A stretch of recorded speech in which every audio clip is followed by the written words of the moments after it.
Astronomical Society of the Pacific in San Francisco, California. We're very excited to welcome our guest speaker, Dr. Burcu Kosar from NASA's Goddard Space Flight Center.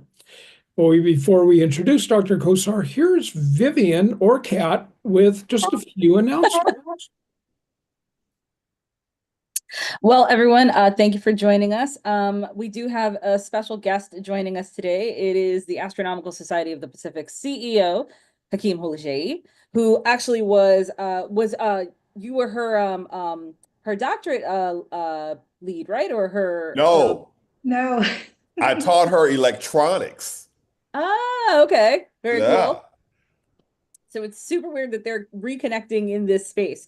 But I do just have a few small announcements. I'm going to go ahead and put them in the chat here. We have a few things coming up in for the rest of March, and then we also have some stuff coming up in April. For March, we have Small Town Universe. It's a private screening that's happening next week. The bit.ly link will be attached into this chat.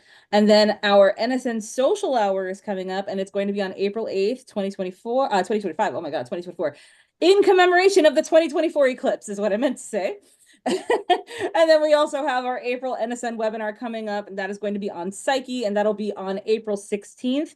So I'm going to go ahead and drop those links right here. You can register for the Small Town Universe private screening with the bit.ly link, and then you can also register for the social hour with the Zoom link. All right. Anything else, Kat? Nothing from me. All right. Well, thank you.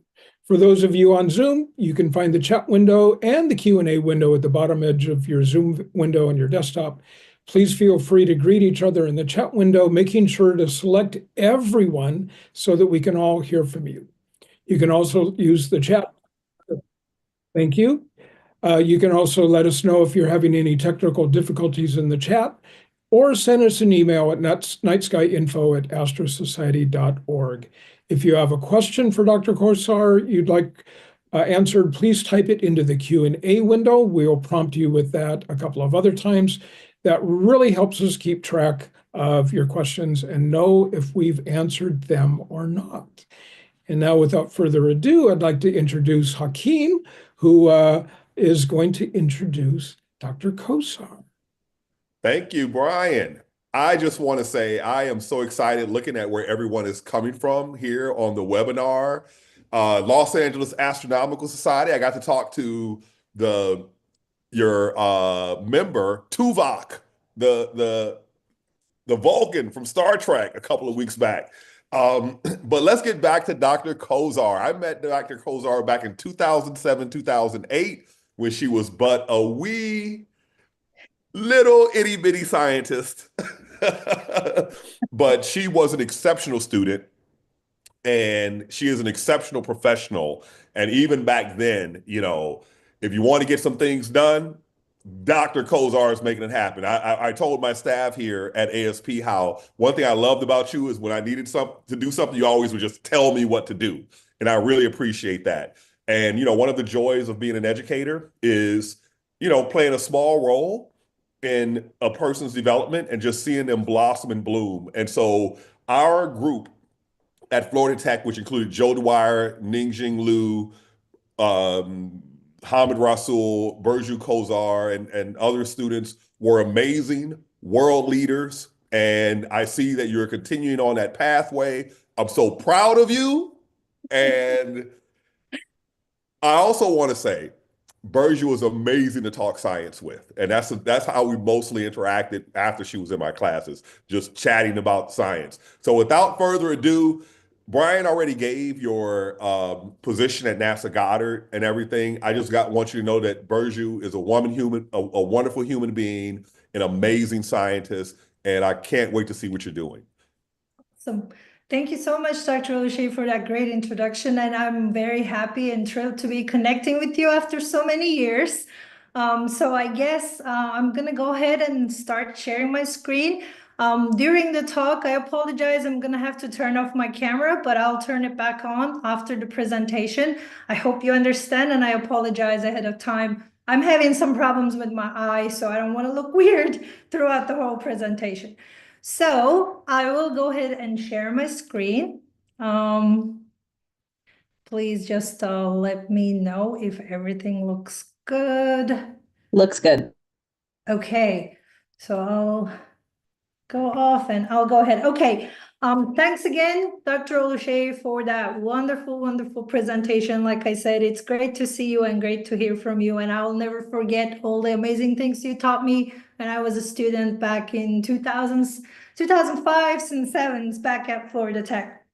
But today, I'll get into a bit about myself. I'll give a little bit more in-depth intro shortly. But today, I primarily want to talk to you guys about this project that is so near and dear to my heart called Spritacular. It's launched on October 2022 with the hopes of generating one of the largest crowdsourced database of sprites and other types of upper atmospheric electrical discharges that form about thunderstorm, collectively referred to as transient luminous events. We'll get into that terminology a little bit later on, but this project falls under the umbrella of NASA Citizen Science. You guys can learn more about that at science.nasa.gov/citizen science. I'll share some of these links later after the talk, so don't worry about writing anything down right now. But this image in the background is actually one of my favorites, captured by Tom Warner, end of June 2024. This kind of nicely puts together all my research interests in one shot. That's what I call this image. We see the aurora here, thunderstorms in the horizon, and sprites with actually a little bit of a green glow on top, which is also something we'll talk a little bit more about later on. It's a recent discovery introduced to the field of atmospheric and space electricity by citizen scientists, and we are currently trying to understand the details of this. So today, I'm specifically gonna, like I said, talk about sprites, and they are actually, to me, one of the most fascinating optical phenomena that actually happens at the edge of space. Sorry.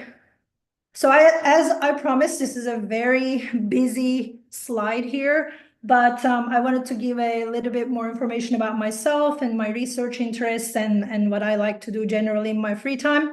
So I got my bachelor's, master's, and PhD from Florida Tech in physics. I graduated in 2015.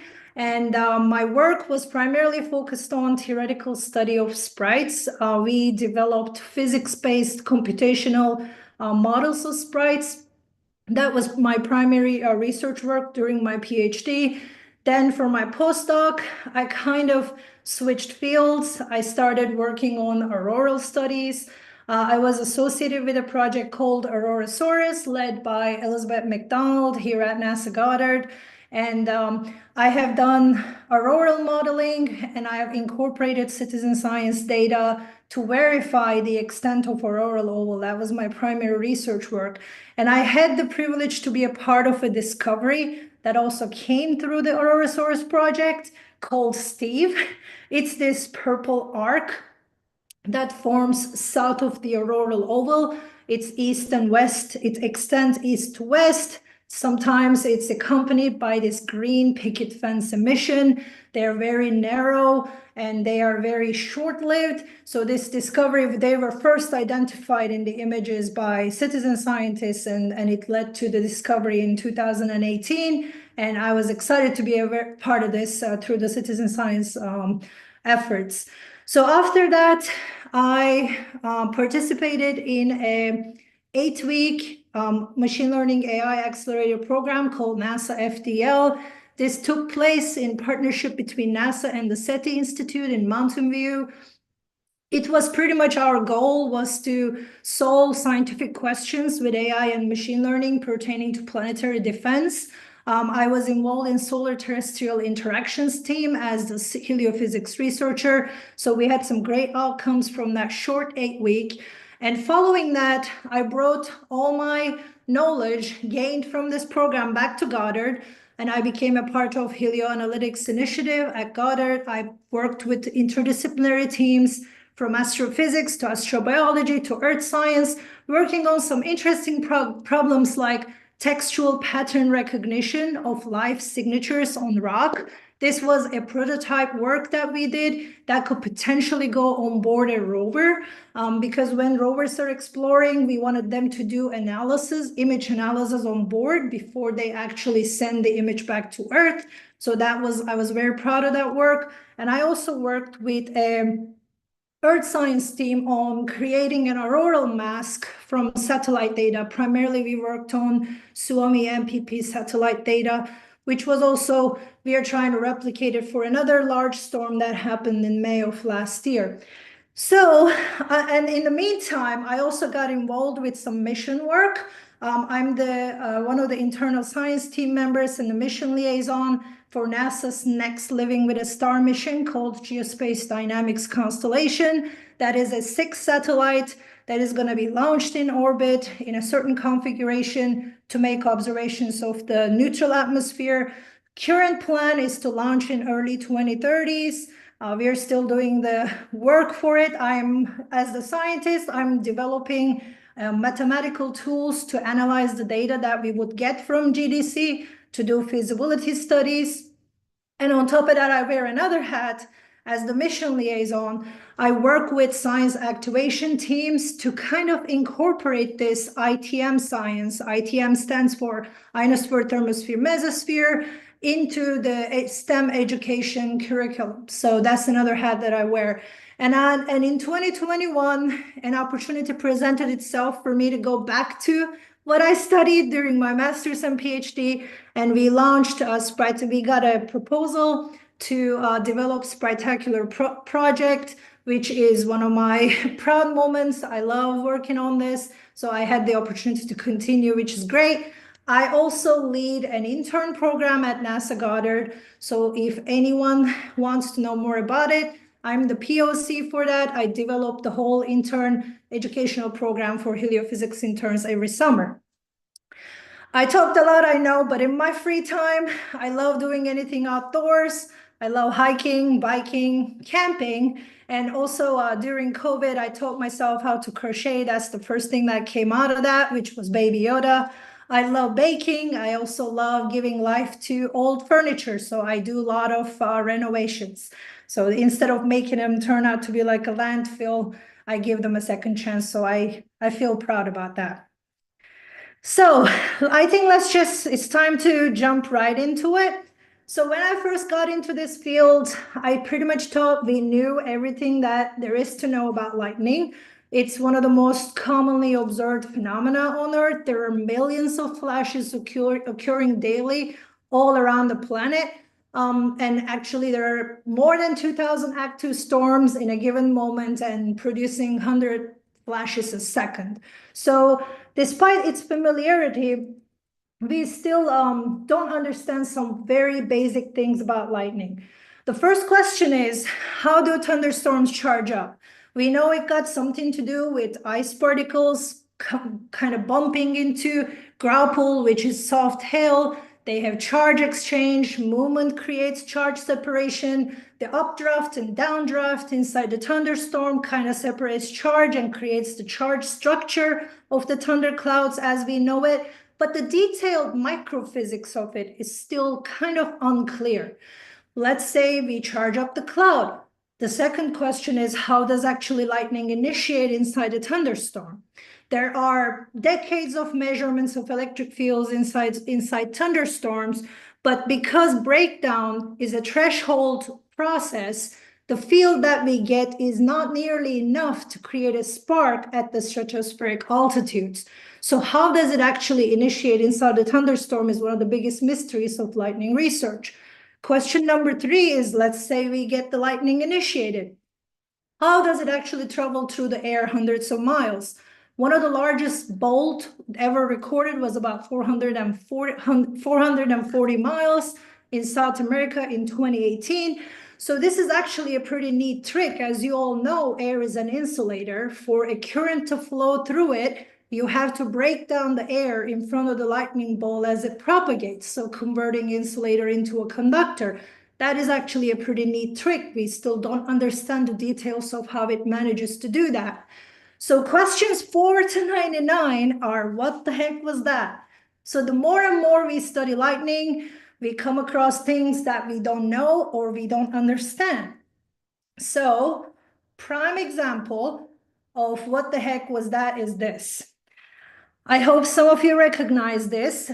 This is a phenomenal capture of a jellyfish Sprite event showing amazing detail. This image was taken in 2022 by Nicolas Escra from France over Gulf of Lyon. So sprites are large-scale electrical discharges of air. They form in the mesosphere, one of the coldest regions of the atmosphere. They are pretty much at an altitude of 75 to 80 kilometers. They materialize the initiation point is about 75 to 80 kilometers, but the scale comes all the way down from 80 to 40 kilometers. So these tendrils are pretty close to the cloud tops. Their lateral extents are about 5 to 10 kilometers, and their vertical extents are about 50 kilometers. So the atmospheric volume that is electrically and chemically impacted by sprites are thousands of cubic kilometers. So the question here is, how on earth we actually missed something this big for so long? I'll talk more about this, but the field of atmospheric and space electricity started in the early 90s because this phenomena anticipated or theorized long time ago, but the proof didn't come through until early 90s. So I'll talk more about it. It seems like we actually missed quite a bit, not just one. So the atmospheric region that is confined from 20 kilometers to 100 kilometers is actually literally an electrical zoo. So all of these events and phenomena that you observe here, they have different time scales, different morphologies, different physical mechanisms. But what's so common about all of this is they're all connected to the electrical activity of the thunderstorm systems below. So we collectively refer to them as transient luminous events. As you guys can see, sprites are only one. We have many different things here. We have blue jets, gigantic jets. They shoot up from the thundercloud tops, blue jets, kind of like they're blue cones. We'll see more videos of this later in the presentation. They terminate at an altitude about 50 kilometers. However, gigantic jets are so phenomenal that they literally create an electrical bridge from 20 kilometers to 100 kilometers. So they electrically couple stratosphere to ionosphere. They're magnificent events. They're very rare, but if you observe one of them, you're very lucky. Another type that we have is a halo.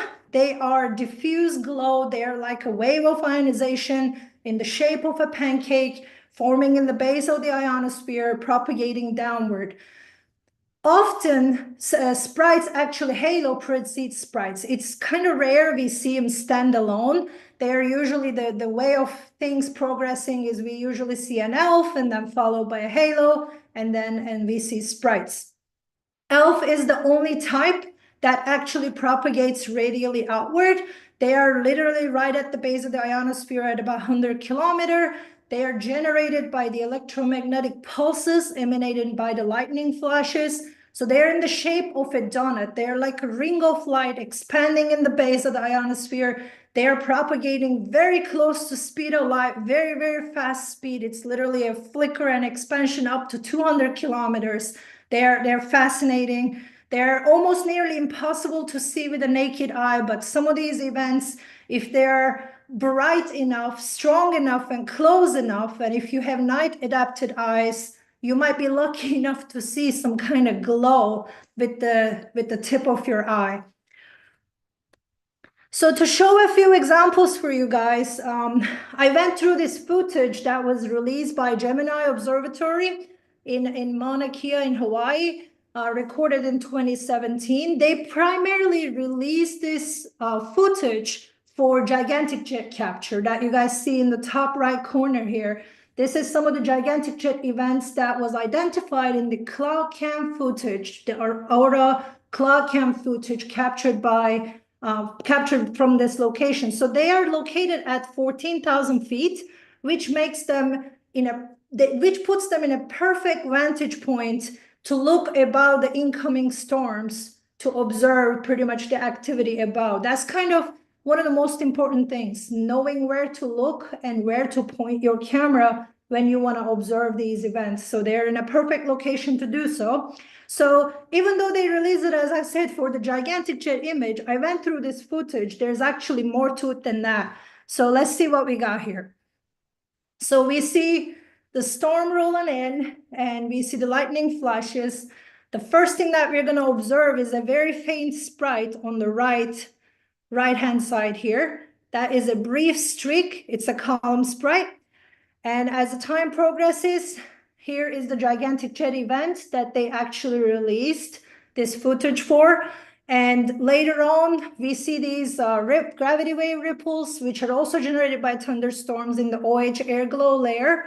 We have another sprite that potentially have a halo, another gigantic jet in this footage, another very faint sprite on the right there in a circle. And we have another sprite with a halo. So this footage is actually full of activity. And another citizen scientist, I think his name was Steve Cullen, he went through this cloud cam footage and identified these events and pretty much started marking them. So they have cameras pointing in 4 cardinal directions. So they have the possibility to actually record a lot of them, but we need, I think, manual manpower to sift through these and find these events. In many cases, the trash data for these kind of other groups and organizations is the treasure data for Spritacular, because we are trying to create this global database and any data is very important for us. So I want to improve our collaborations with the Gemini Observatory, McDonald Observatory, as well as the Global Meteor Network. So Global Meteor Network also has cameras all around the globe and they frequently capture sprites and other TLEs. They actually reached out to me saying that, hey, we have all this TLE data, we don't know what to do with. So we want to actually connect all of that and expand the Spritacular database moving forward. So, and another place we can observe sprites are actually orbital platforms. This is one image that was captured by one of the crew members of Expedition 71 on ISS in 2024. This is just a DSLR camera, and we actually work with them, put requests in certain locations. This was primarily observed over US high plains during the summer, which is a prime location for sprites and other TLEs. This is actually just for you guys to see the scale of it, the way they manifest themselves about the lightning flashes. I think it's pretty fascinating. So I just wanted to share this here with you guys. So now we established that sprites and other TLEs are connected to the electrical activity of thunderstorms. Let's look a little bit more into their occurrence rate, what location they favor, or their seasonality parameters. So as I mentioned, there are more than 2,000 active storms in a given moment all around the globe, producing a lot of lightning flashes. This gives us an estimation of the occurrence rate of any type of TLE to be about 1 per minute. So they are observed over land and oceans, covering majority of the globe. They have been also, they kind of seasonality-wise, they favor spring to early fall. When we have the large-scale thunderstorm systems, we call them mesoscale convective systems. You know, in the US high plains, you see these really bright red cores or squall lines moving throughout the United States. Those are very, very prime systems that can potentially produce major TLEs. They're primarily observed during spring to fall. However, there are rare occasions we see them over winter storms. They were observed over winter storms in Japan, and there's another one over Canada, but the late data on winter sprites is actually pretty limited. So if there's any observations, or if you're in a location that you might potentially make these observations, we are more than happy to hear about them and make them a part of Spritacular so it can be studied further. So here, the plot that we are looking at, this white panel here, is the result of a climatology that was made by the Issue instrument on board Formosat-2 satellite that made TLE observations between 2004 and 2010.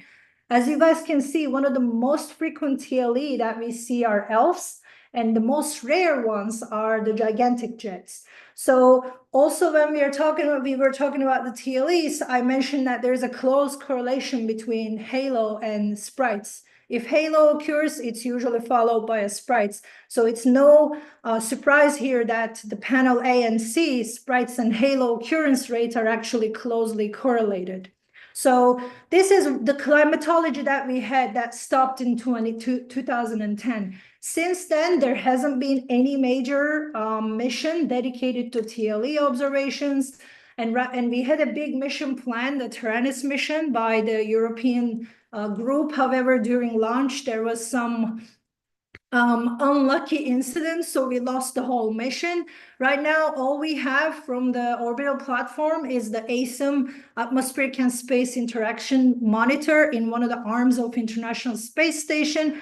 However, because we don't have any dedicated ground-based data for these events, they usually need benchmarking. So Spritacular project actually wants to fill this gap, because campaigns that happened a long time ago when these events were discovered, they were very localized, very short period of time, focusing on a certain area. They weren't able to create global climatology. So Spritacular will actually has the opportunity to create this unprecedented database for scientific research.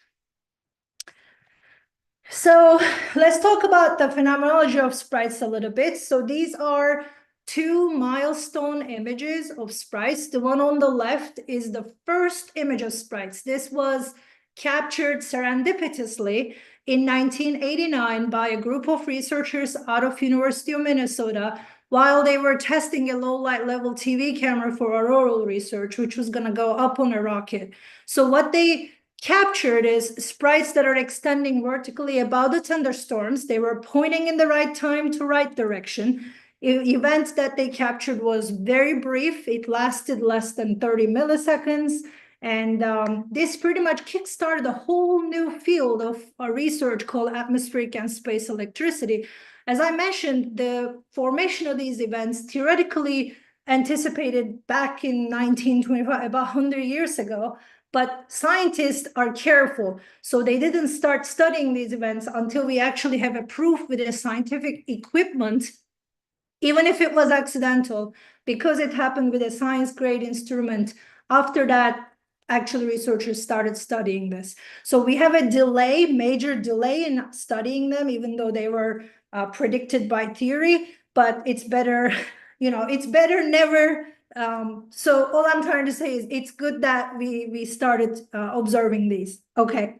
Second one on the right is the first color image of sprites. So once they're discovered, science community started, of course, organizing a lot of campaigns. They wanted to kind of document these phenomena. So one of those was out of University of Fairbanks in Alaska, a mission called Sprite 94, led by Dave Sentman. So during this mission or campaign, they captured the first color image of sprites. As you guys can see, they are forming at about 75 to 80 kilometer, and they're primarily red in the body with blue tendrils.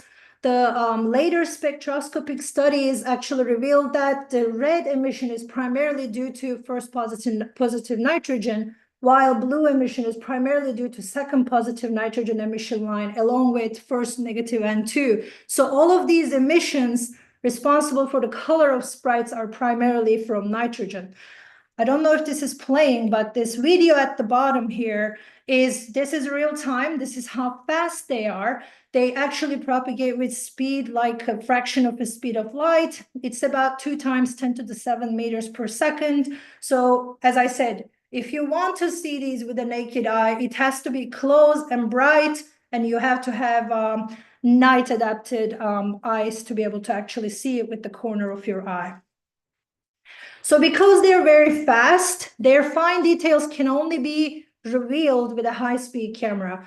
As you guys can see here, they are extremely dynamic and very complex morphologically. This camera is a high-speed phantom camera that is capable of recording 100,000 frames per second.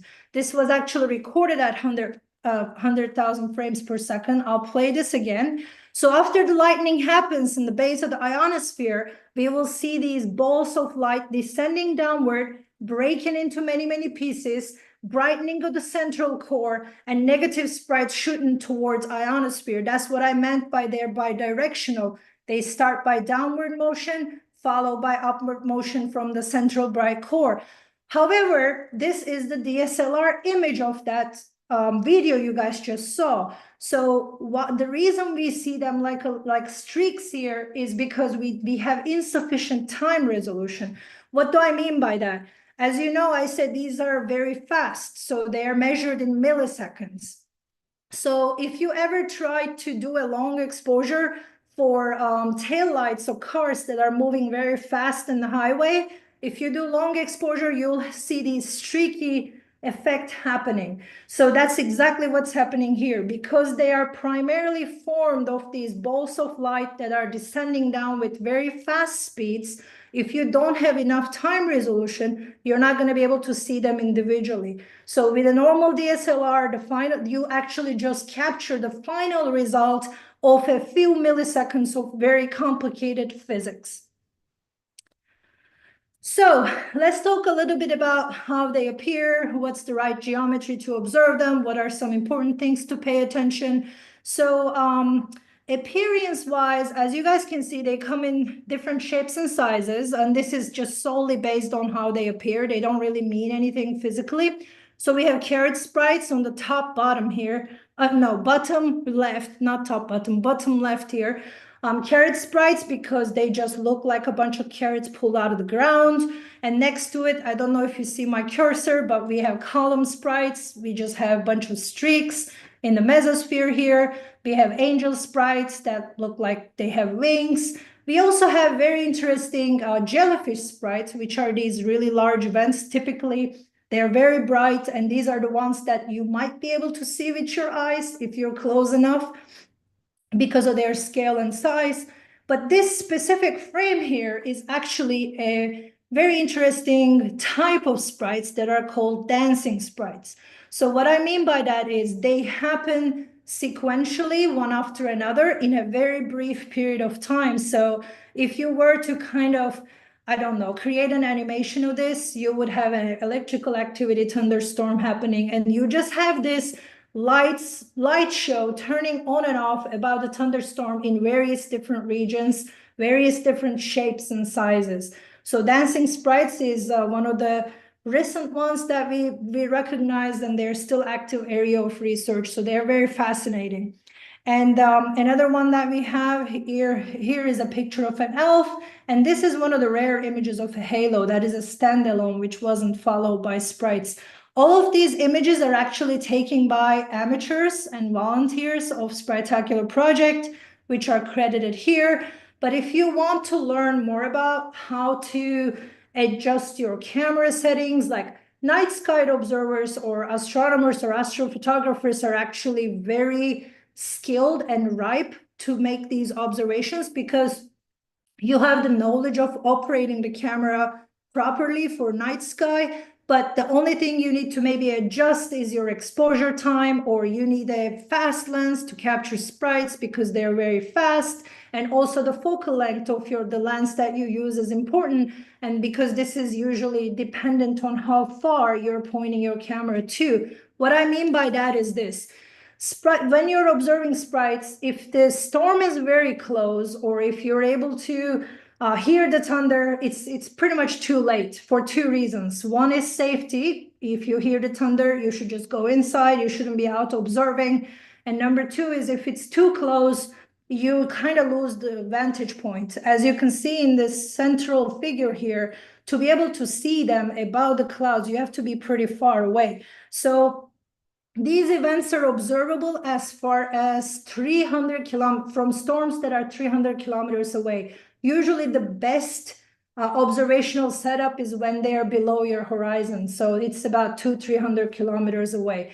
But like I said, the lens that you would be using to make these observations, if it's like about 75 kilometer, typically a 50 millimeter focal length is actually good for your camera. But if you were to shoot For storms that are about 200 kilometers and out, you need a 135 millimeter, like a telephoto lens, to be able to effectively capture these events.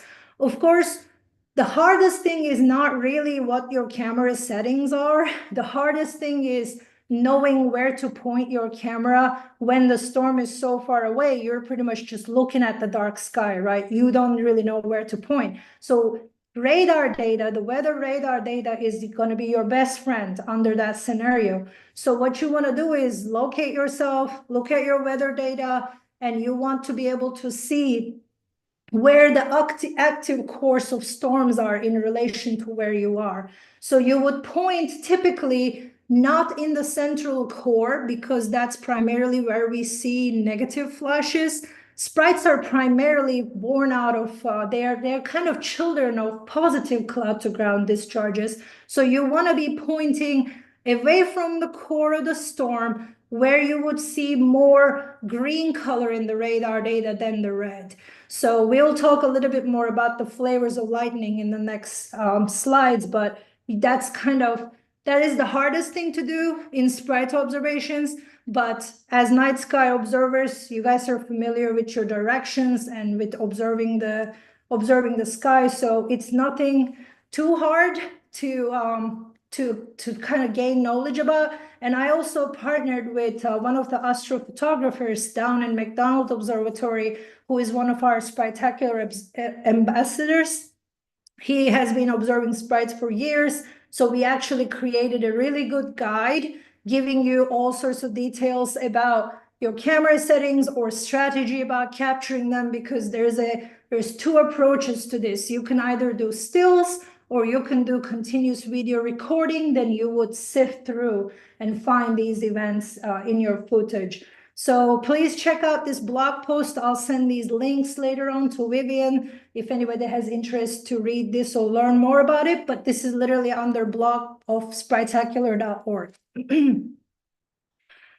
So let's talk a little bit about physical mechanism that actually powers sprites. So what really powers this optical phenomena? So as I mentioned earlier, the possible occurrence of these large-scale electrical discharges in the upper atmosphere, currently referred to as sprites, happened actually theorized by Nobel Prize winner C.T.R. Wilson in 1925, about 100 years ago. So what he recognized is that the thundercloud electric field it will drop by 1 over r cube. It's proportional to 1 over r cube. It's this solid line that you see in this plot here.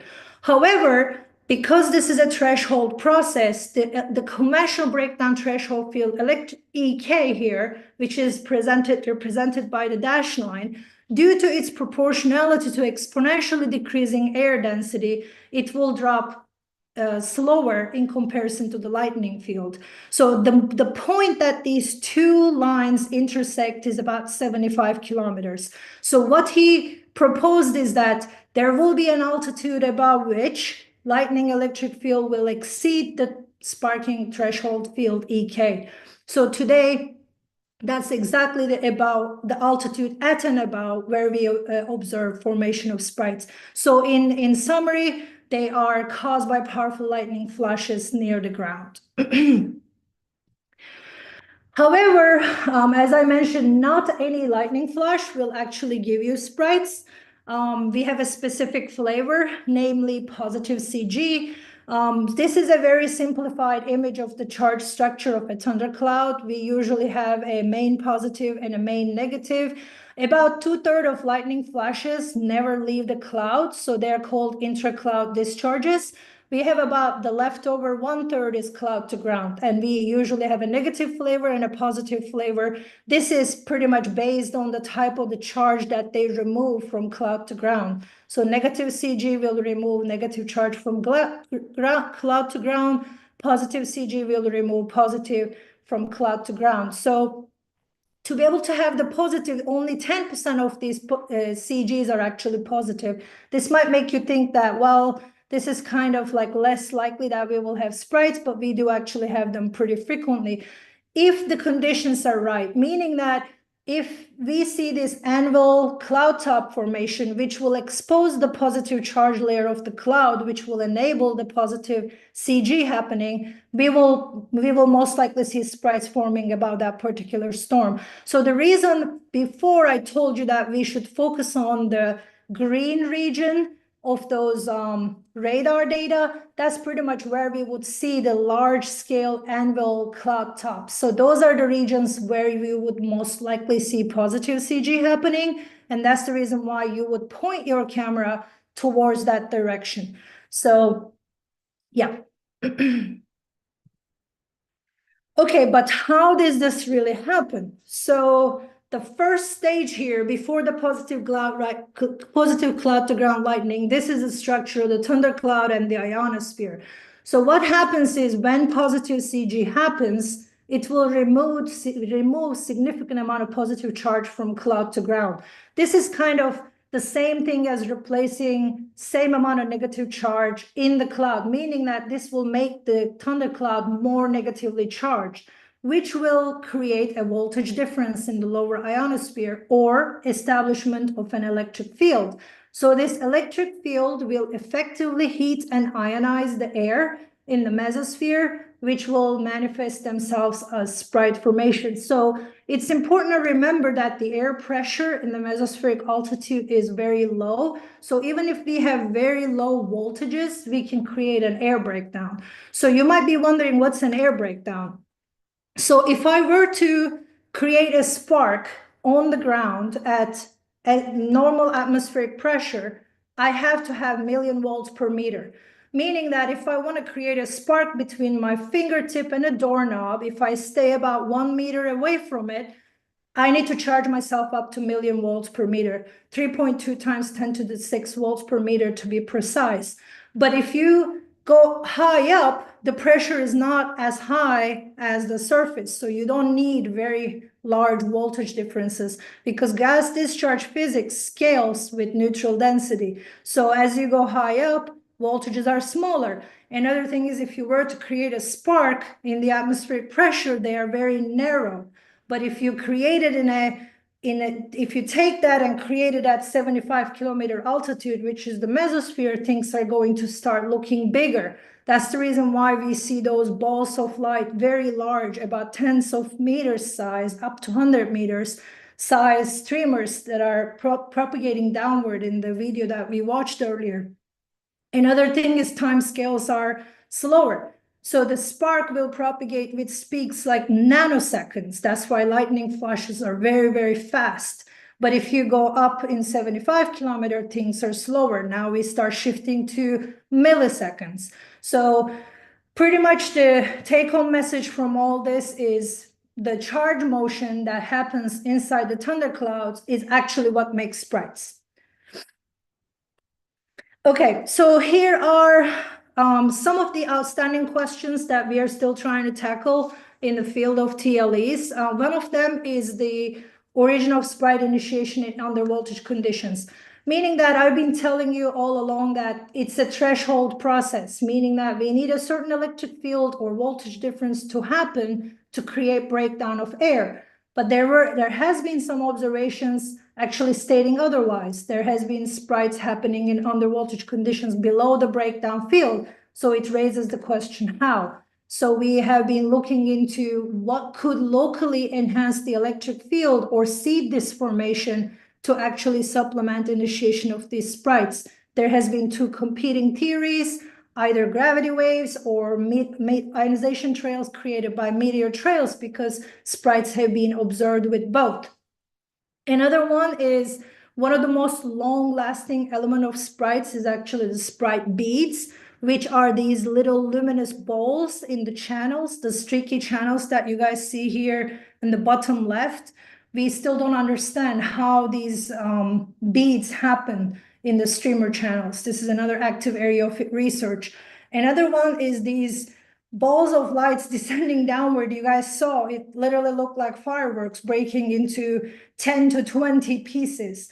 Why does it split? We don't know that. From the theory perspective, we have some idea. The electric field in the head of these balls of lights can kind of there's some lot of nonlinear processes involved for this head to split because electric field needs to get perturbed so that the head splits. So there's a lot of theoretical studies based on trying to understand why it splits. So these are some of the active areas of research. So even though I mentioned sprites discovered recently, it raises the question that was this actually the first time humanity ever saw these? So the answer is a big no. People actually have been reporting this a long time ago, early 1900s. People described them as long, weak streams with a reddish hue, inverted tree roots.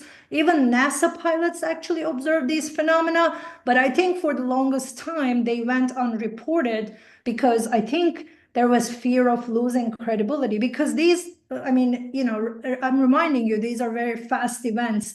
It wouldn't look too good reporting that I just saw a flicker of light. So they have actually been seeing these for the longest time, but because there wasn't anything in the scientific literature, so they were just went unnoticed.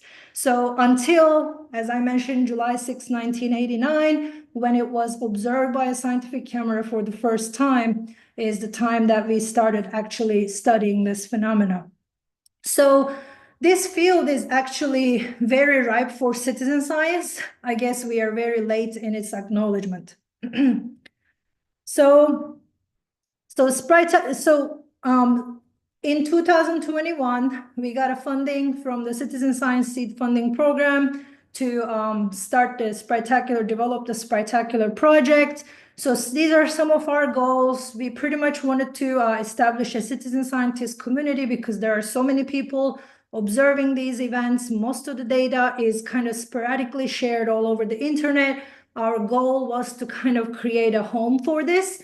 So initially, we leveraged the observation group from the International Observers of Upper Atmospheric Phenomena, and we worked with Storm Track community and many others to recruit our initial observers. But then as we started sharing this more, a lot more people started becoming a member and contributing to the project. So one of our goals is to improve pretty much the knowledge of physical quantities, types, altitude of formation, possibility to do triangulation because they can be observed from multiple different locations, and pretty much derive new scientific knowledge using citizen science data. And this is actually right now representing the first ever event catalog of TLEs. There's no other, so it's actually the only ground-based data that is being actively collected. And another goal of this project that we have is to develop a collaborative bridge between the scientific community and the volunteers that are actively observing these phenomena. Of course, training and education is a big component, and this might be a little far-fetched, but potentially providing support to planetary missions, because I don't know if you guys know, but sprites have been also observed in the atmosphere of Jupiter by Juno mission. So here's our landing page. We are at spritacular.org. We have a very nicely formulated observation upload experience. You can kind of choose what you're seeing, but it will also be approved by admin in the process. So if you choose it wrong, you have a chance to correct it, is all I'm saying. It's not like a high requirement. But we also have, once you submit your observations, we have a user-scientist interaction interface. We have a gallery of verified TLEs, meaning that not everything that is submitted actually makes it to the gallery. Only the ones that are verified by trained users or admin in the loop actually makes it to the gallery. And we have resources, we have tutorials, trainings, blog, and this is the blog that I was talking about. If you want to know more about how to actually capture them and how your camera settings should be, you would come to the blog here under resources and find the one that's how to photograph sprites. So I want to talk a little bit about user training. If you want to participate in the Spritacular project, you don't actually have to make observations all the time. You can actually just enter and get the training, and you can actually contribute to the verification. If you create an account, you'll take a quiz, and if you pass that with a certain threshold, you will be upgraded to the super user status. And because of that, you can now contribute to verifying them.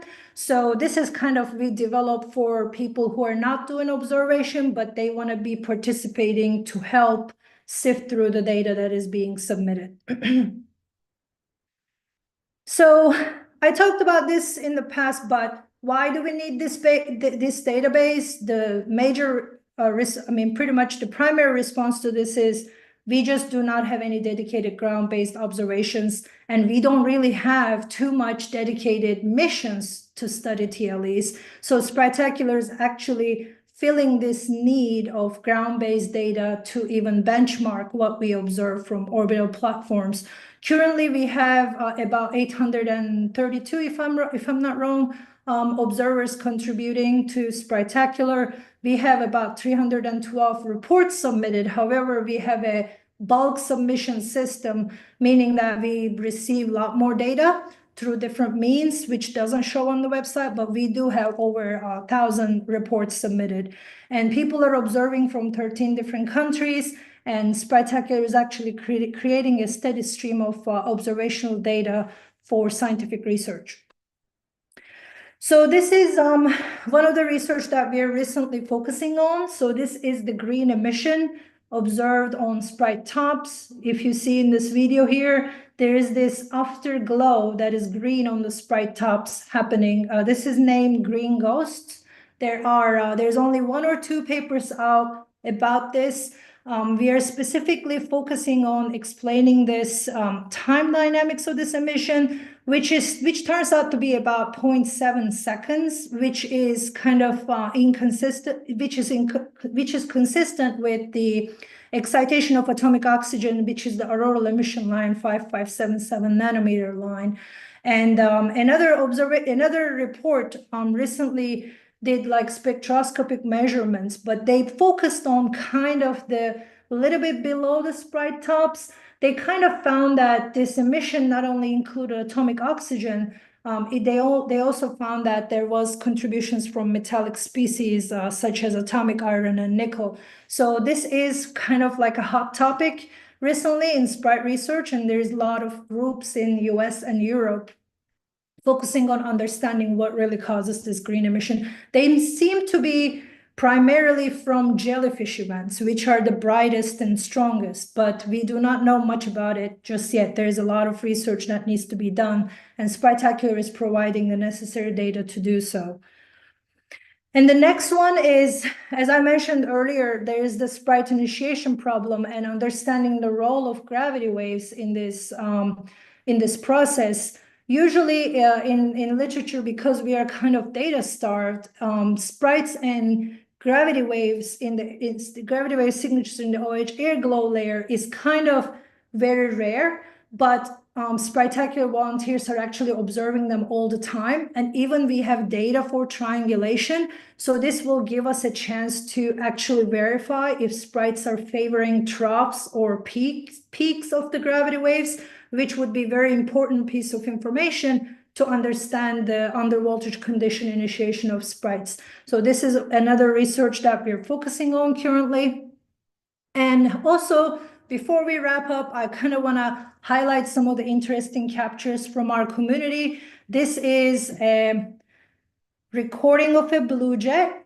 It looks like a cone of light. These are they terminate about 40-45 kilometer altitude, so they're lower than sprites, and they're kind of rare, just as rare as the gigantic jets, and there's not that many recordings of these events.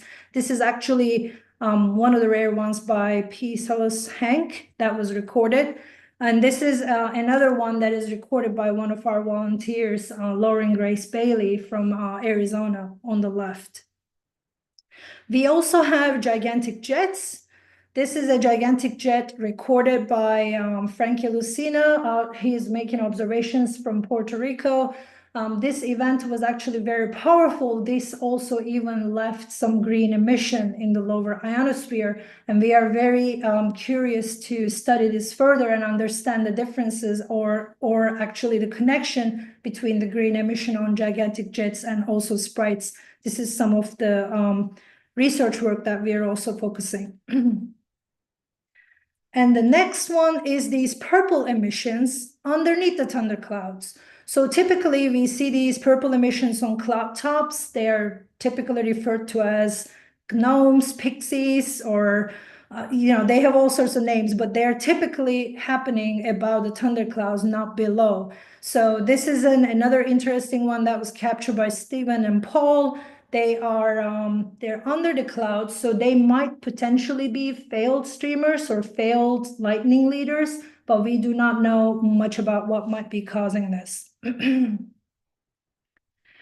And during our Spritacular launch, if you guys want to learn more about this, and we created a lot of educational resources. I actually went sprite chasing with Paul Smith down in Oklahoma. This was my first time chasing sprites, and we actually managed to capture something, which was a successful expedition.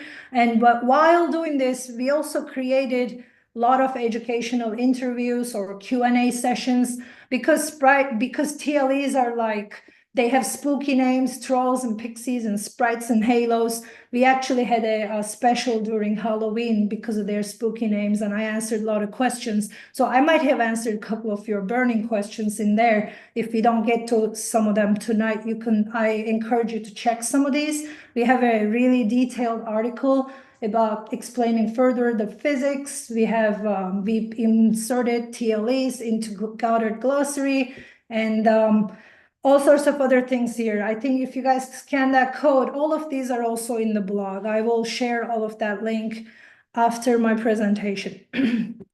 But as you guys can see, citizen scientists are actually providing a lot of valuable data for scientific research.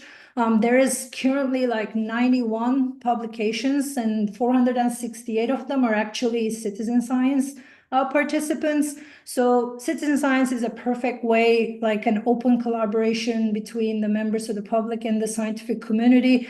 And I love doing this. I was introduced to it by Aurorasaurus. Now I lead my own project. And the cool thing is that citizen scientists are actually introducing a lot of new discoveries to scientific research because they're offering this whole new point of view. For the auroral research, there's a discovery of Steve in 2018, and then it was followed by the discovery of auroral dunes, which was pretty much illumination of mesospheric bores. This was also in 2018. And in 2019, the green emission of Sprite tops was first discovered by citizen scientists and brought to our attention. So all I want to say is there is so much you can help with, and you can work with the scientists, and this is actually a great effort to be a part of. I'll stop here, and I want to thank all my volunteer team members and who helped me develop this project. And thank you so much for listening. I'm sorry if I went over time, but I'll stop here to take any questions. Thank you so much. All right, thank you so much. So we do have a few questions, and we'll have time for just a couple here, and so we'll apologize for those of you that we can't get to.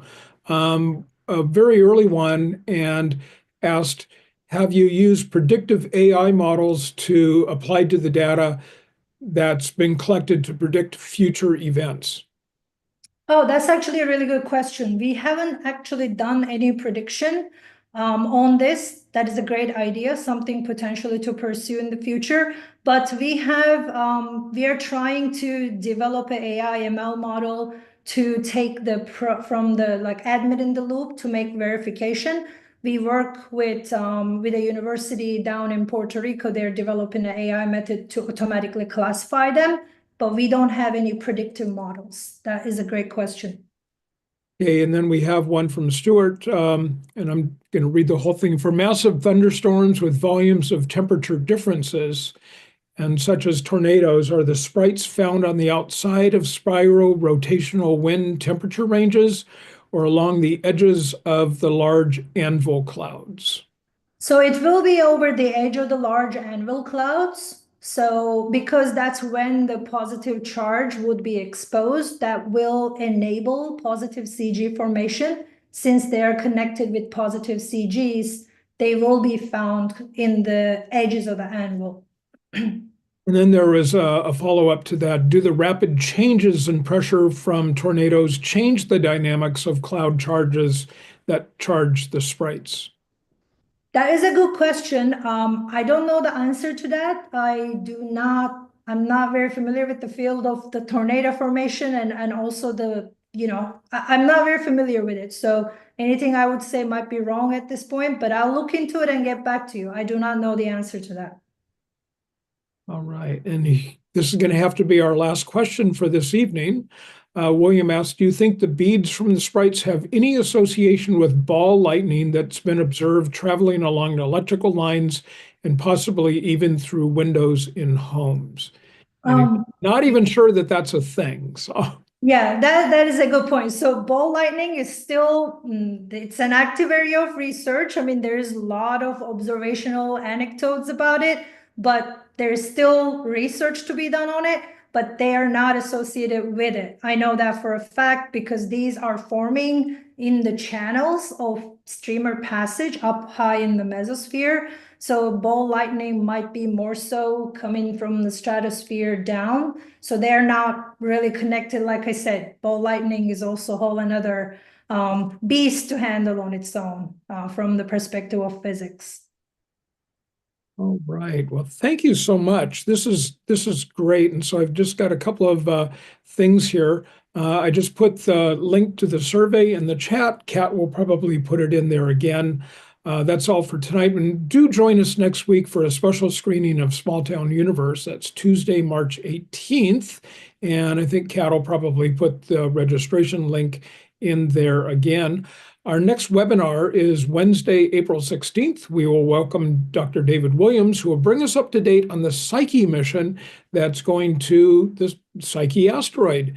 It's a metallic asteroid, and so we heard from them once before, but now they're going to give us an update on the mission. And so thank you very much for Burcu for joining us this evening, and thank you everyone for tuning in.